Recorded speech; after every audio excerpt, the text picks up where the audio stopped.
Do you want to see the Desi G-Wagon?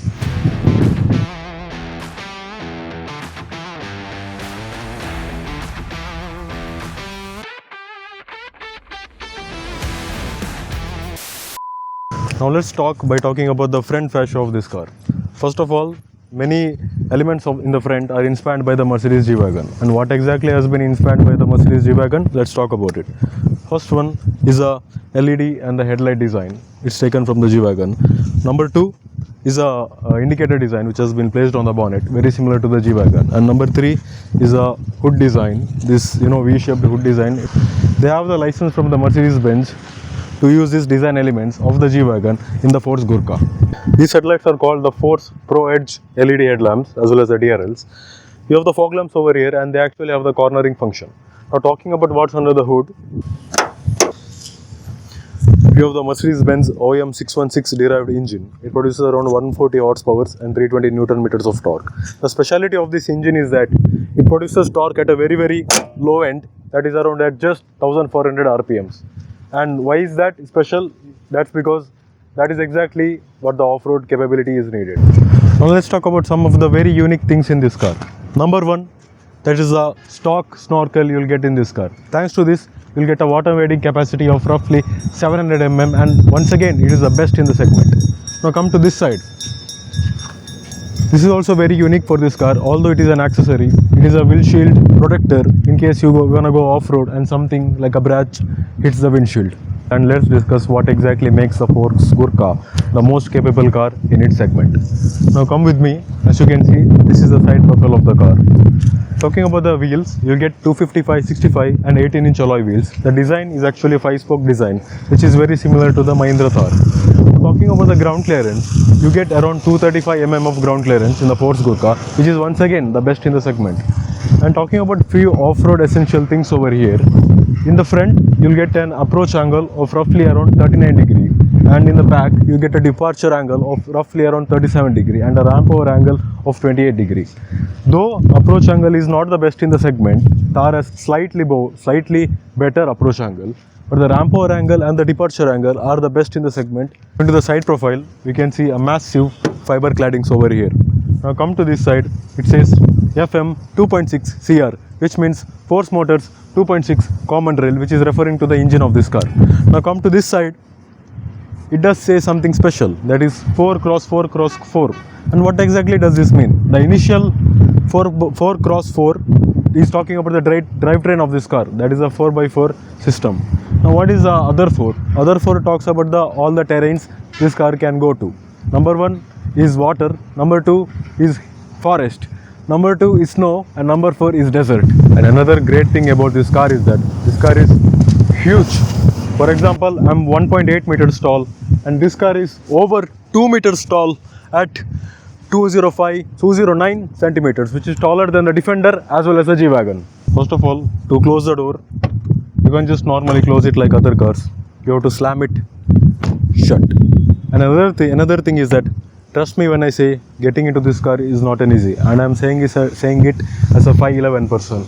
To get inside, you have to hold this and get inside.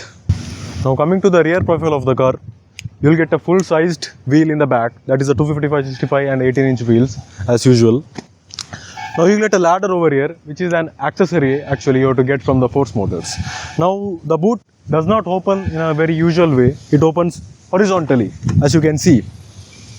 And that's how you exactly can enter into the last row of seats. And yes, this car is a 7-seater.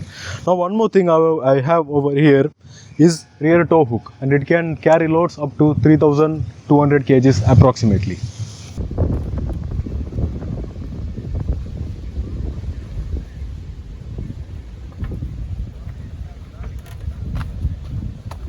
Now talking about the suspension of the car, rear suspension gets a connected pan-hard rod with coil springs. And talking about the front suspension, you'll get front independent suspension with coil springs.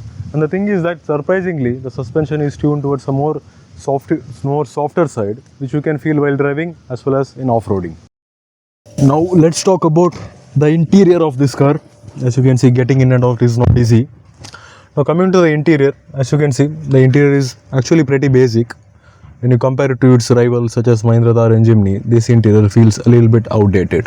This is the interior of the Force Gurkha, and we can understand that the interior is pretty basic in this car when you compare it to the rivals such as the Mahindra Thar and the Jimny. Let's talk about the steering wheel at first. First of all, you can see there is not many features over here. No buttons in the steering wheel at all.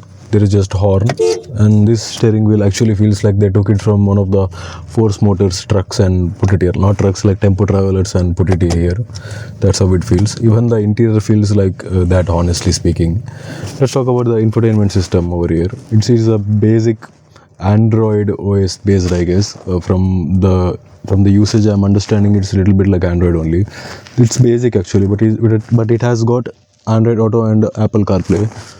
It has not many features, but it has the important ones such as the navigation you have over here.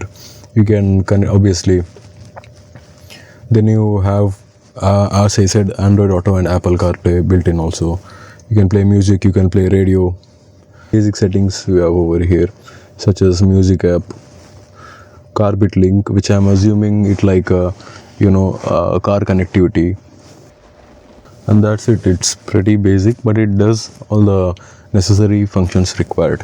Now coming to the AC settings over here, as you can see, no automatic climate controls over here. Everything is manual, as you see in the older cars and all. No on all buttons also, which is a very good thing. Now come to the gearbox. You won't get any automatic gearbox over here. You only get one gearbox option, that is a G32, which is actually a Mercedes-Benz gearbox, which used to come in Mercedes-Benz vans and all. And this is a 5-speed manual gearbox, and you get no automatic once again. And this gearbox kind of feels flimsy, as you can see. Now let's talk about one of the main features of this car, that is the dual differential locks, as you can see over here. This is for the front and this is for the back, which is very unique for this car, and it is the USP of this car, because no other cars in this segment you're gonna get a differential lock, and this car comes with dual differentials. One is a front differential lock and another one is a rear differential lock, and it is manually controllable.